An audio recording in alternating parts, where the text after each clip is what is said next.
Nous avons intégré que le diable est noir, que Dieu est blanc, le teint clair est meilleur, que nos religions étaient profanes et la manifestation du diable et qu'il fallait s'en éloigner. La plupart d'entre nous avons intégré que nous sommes moins intelligents que le blanc. Nos sœurs et nos mamans ont intégré le fait que les perruques, les moumoutes, longues et blanches, étaient plus beaux que leurs cheveux naturels.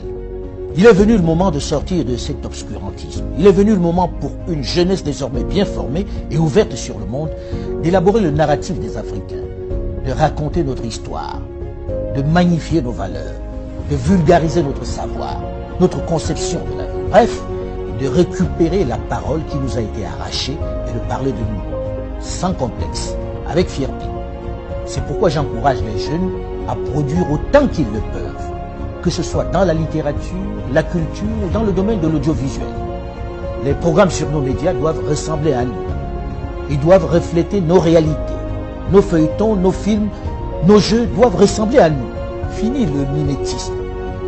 Dans le même temps, mon travail à l'international m'a permis au fil de toutes ces années de me rendre à l'évidence à quel point notre continent, pourtant si riche en ressources humaines et minières, souffre d'un mal chronique, l'absence de leadership de qualité qui puisse impulser le développement. Pendant longtemps, les diplômés, les cadres se sont trop contentés de gagner leur vie dans de grosses structures, abandonnant trop souvent à des aventuriers, des voyous de tout poil la gestion de notre bien commun. Des politiques sans vergogne qui se sont enrichis, plongeant nos pays dans l'abîme et le chaos. Il devient urgent pour cette jeunesse bien formée, avec de vrais rêves et de réels potentiels, de s'engager en politique pour donner un cap à nos territoires.